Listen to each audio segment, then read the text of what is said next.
Berita pertama untuk kali ini, Saudara. Kepala Korps Lalu Lintas Polri, Irjen Agus Suryonugroho memprediksi arus balik Lebaran akan terjadi pada 5 atau 6 April 2025. Polisi menyiapkan skema lawan arus atau kontraflow hingga satu arah atau one way untuk memecah kepadatan arus. Irjen Agus bilang kontraflow berlaku mulai dari kilometer 70 hingga kilometer 47 tol Jakarta Cikampek. Dan jika diperlukan, kontraflow akan diperpanjang hingga kilometer 36.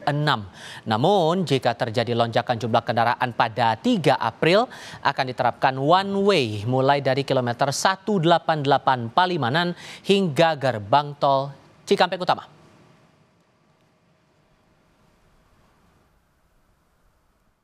Hal-hal yang kami lakukan yang pertama adalah kami lakukan kontraflow dari kilometer 70 hingga kilometer 47 sampai nanti kita perpanjang ke kilometer 36. Sebab itu manakala terjadi bangkitan arus pada tanggal 3, kami sudah akan melakukan one way lokal. One way lokal tahap pertama kami berlakukan dari kilometer 188 Palimanan hingga kilometer 70 Cikatama.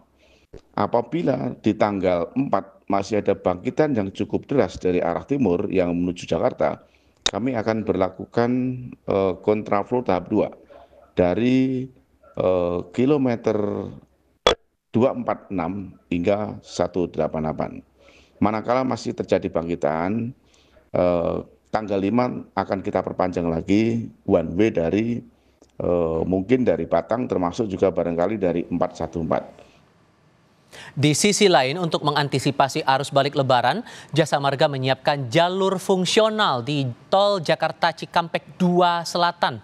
Aspek keselamatan dan informasi rambu pada jalur ini tengah disiapkan agar para pemudik bisa melintas dengan aman dan nyaman. Menurut Kabak Ops Korlantas Polri, Kombes Aris Syahbudin, jalur fungsional ini dimulai dari Sadang hingga nanti keluar di Delta Mas Cikarang. Aris mengingatkan karena jalur ini belum beroperasi maksimal, diharapkan masyarakat yang melintas bisa mempersiapkan diri beserta kendaraannya sebaik mungkin. Mengingat hanya ada satu tempat peristirahatan atau rest area.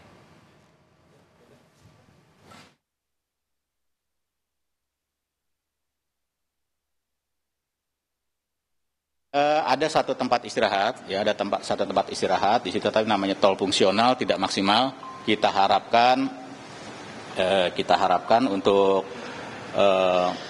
masyarakat tetap misalnya sebelum melintasi ruas tersebut di kilometer 76 dari arah Bandung itu bisa mengisi mungkin bahan bakarnya, bisa mungkin ke toilet dulu, bisa untuk mungkin kalau memang mau beli camilan juga silahkan dibeli dulu karena itu ruas tolnya, tol fungsional cukup panjang. Ya, ini memang tol yang walaupun sudah dipersiapkan tapi memang belum selengkap dengan tol-tol yang sudah beroperasional. Ya.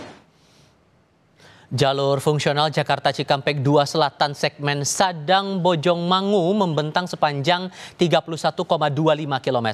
Anda yang berkendara di tol Cipularang dari arah Bandung bisa mengakses jalur ini di kilometer 76.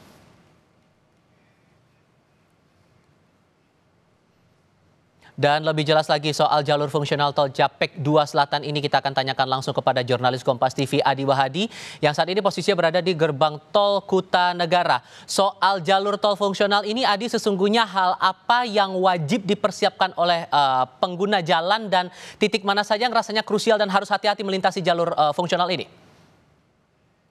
Tifal, Solesa dan juga saudara, beberapa hal yang harus diperhatikan saat melintasi jalur fungsional Japek 2 Selatan ini adalah pertama yang terpenting dan utama adalah kondisi fisik serta kondisi kendaraan yang harus benar-benar prima 100%. Mengingat jalur sepanjang 31,25 km ini masih minim sekali jumlah fasilitas yang biasa kita temui di sejumlah tol yang operasinya sudah diresmikan atau sudah berlangsung lama.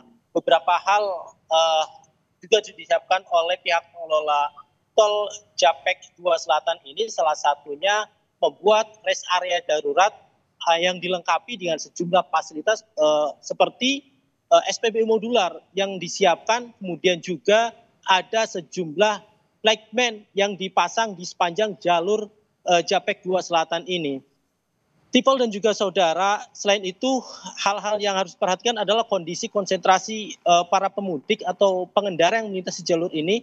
Salah satunya kondisi jalur yang belum begitu sempurna, oleh karena itu waspada dan hati-hatian saat melintasi jalur ini adalah hal yang terpenting. Pasalnya seperti penerangan jalan, kondisi infrastruktur atau jalan yang begitu kurang rapi dan rata, dan harus beralih jalur juga itu nampaknya akan dihadapi oleh para pemudik yang datang khususnya dari arah Bandung menuju ke arah Jakarta.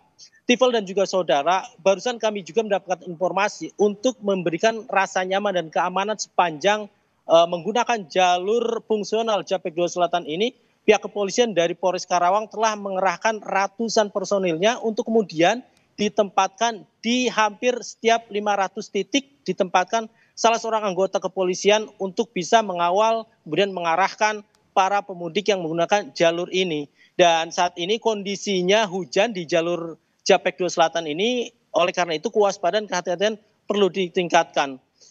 Para pemudik atau pengendara yang datang dari arah Bandung menuju ke arah Jakarta ini bisa memanfaatkan atau memasuki jalur ini mulai dari kilometer 76, dan kemudian nantinya akan ada petugas yang berjaga dan diarahkan menuju ke jalur ini. Tempat saya melaporkan ini adalah salah satu exit tol, yakni di kilometer 47 bagi pengendara yang akan dari Bandung keluar ke wilayah Kabupaten Karawang maupun wilayah Cikarang. Dan ini bisa dimanfaatkan. Lalu ada beberapa hal juga yang perlu diperhatikan, yakni minimnya tempat toilet atau lain sebagainya. Oleh karena itu persiapkan sebelum masuk jalur ini seperti mengisi bahan bakar, stamina pribadi, kemudian juga kesiapan lainnya. Tifal. Saya butuh penegasan, apakah jalur fungsional ini akan beroperasi selama 24 jam sepanjang hari atau hanya ada waktu-waktu tertentu saja jalur operasional ini bisa dilintasi oleh pengguna jalan? Berdasarkan informasi yang kami terima dari Jasa Marga, awalnya tol ini akan difungsikan hari ini mulai pukul 7 hingga 17.00. Namun berdasarkan keterangan baru yang kami terima, nanti malam ini akan diuji cobakan. Dan ini dilakukan secara situasional, artinya ketika kondisi kepadatan di jalur Cikampek Utama ini sudah padat, maka akan dialihkan ke sini. Namun demikian kami juga masih menunggu kepastian dari operasional dari jalur fungsional Japek 2 Selatan ini.